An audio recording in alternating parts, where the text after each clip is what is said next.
Well, we're an hour out from sunrise and we're headed to Plum Point this morning because sunsetweather.com, sunsetwx.com, seems to indicate we're going to have our first decent sunrise of the last week this morning. So let's go see it.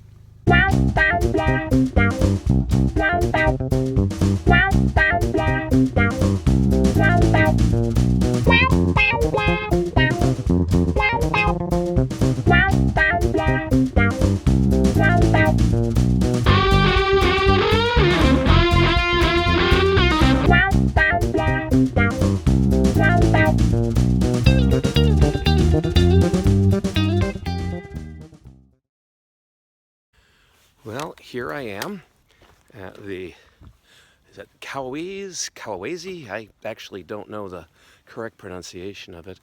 Unique area at Plum Point. And it's an absolutely beautiful location right here on the Hudson between Newburgh and Cornwall. In fact, you go down the road just a little bit and you come to the Moodna Creek, which is sort of the dividing line. And it's a beautiful morning. It's warm. It's in the 50s. And I am seeing a red glow on the horizon through the Hudson Highlands.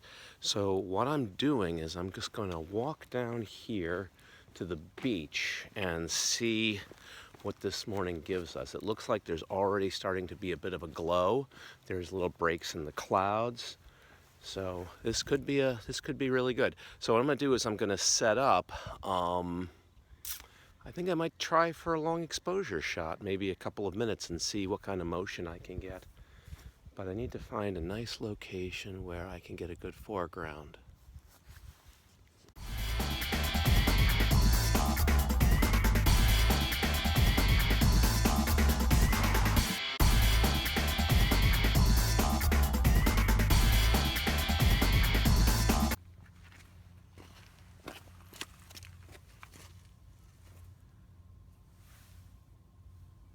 Now, I've switched to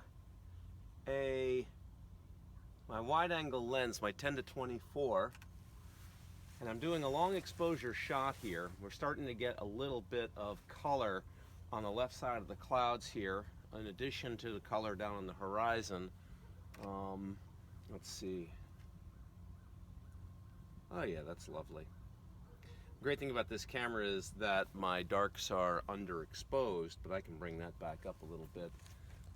Quite a bit of dynamic range in this shot. Not a huge amount of color yet, but hopefully we'll get there. So what I've been doing is I've basically been shooting at an aperture priority and basically setting my aperture to get a longer exposure, 20-30 seconds, somewhere in that realm. This way I can blur the water and maybe get a little bit of cloud blur in the sky. Conditions are changing very quickly, as they do this time of morning. The tide is really low this morning. It's really rare I come down here and the tide is this low. I mean, I've got probably a good, 40 feet out from where it would normally be when I come down here.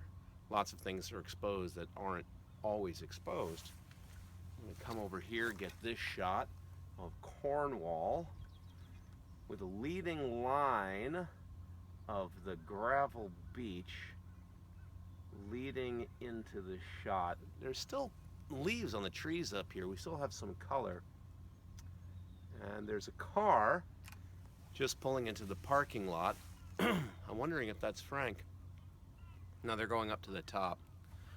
Frank Vacanti owns a pizzeria in Newburgh, Stella's Pizzeria, and it's a wonderful place to have pizza. But he often comes down here on Sunday mornings, so I'm surprised he's not here yet. Let's see. Yeah, that shot's very nice, very lovely shot.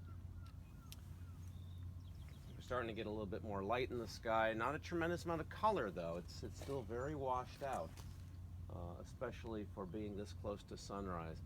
But all we need is like just an instant of color to make this whole thing worth the trip down here. It's always very tricky. Sunsetwx.com is usually pretty spot on, but You just never know when you're going to catch that moment of color. I think I'm going to move my position.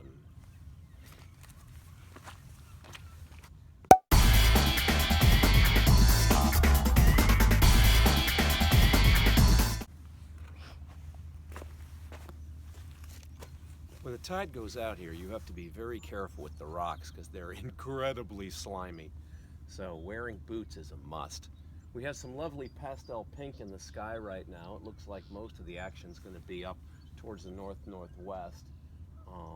So I'm going to get this shot wide angle to include this bunch of shrubbery over here, and then there's a couple of trees, little break, leading lines of fallen logs, driftwood. Let's see.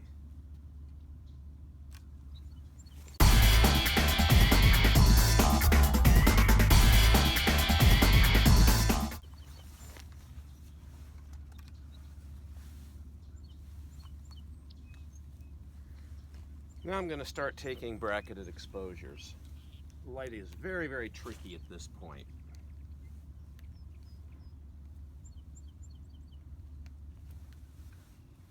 So I've bracketed my exposures 1 2/3 stops apart, and this will give me a nice wide range. Really darken up the skies while brightening up the foreground. The eye has a much greater dynamic range than the sensor of a camera. But who knows for how much longer? Technology of this stuff just keeps getting better and better. And, well, the eye evolves, but not in the same way cameras do.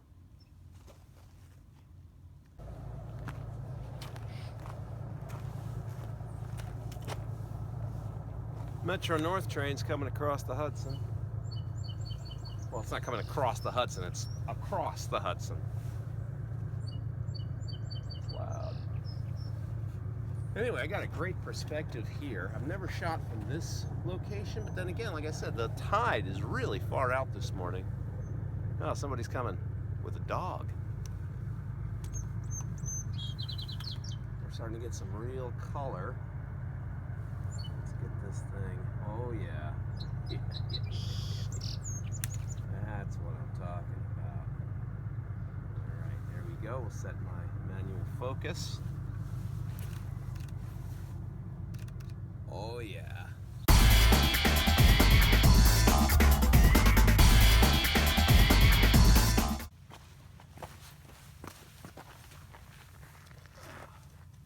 Oh yeah. Yeah. That's nice. That's nice. We're starting to get some pink backlighting these clouds too. So you get this light purple color in the cloud. Light purple color in the cloud with the pink behind it, accentuating it. Every detail. This light is not going to last long. This is going to be a very quick thing. This show is going to be over in a hurry.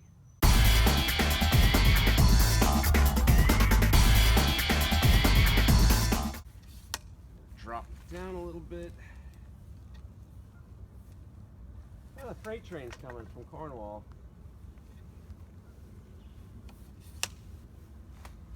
Alright. Ooh, the screen of the brakes. Let's see, where do I want to put this in the shot? Let's try that. Zoom in a little bit.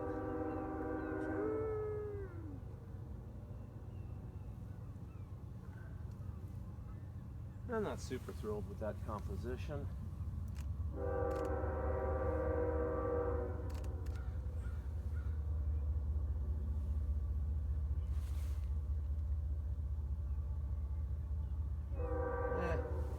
Mediocre.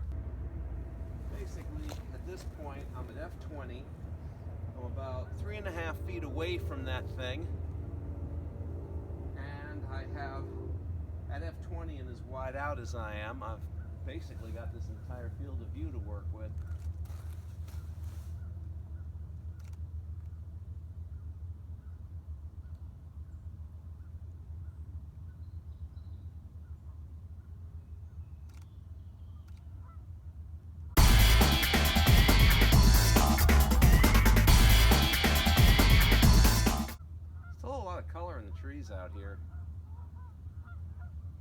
Still some reasonable color in the sky, but again, the contrasts are not great.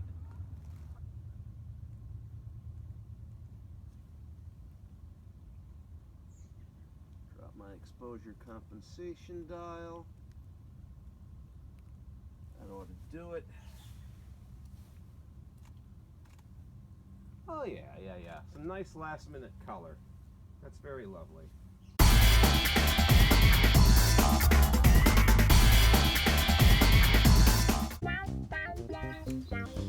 Now let's go home and play with these photos.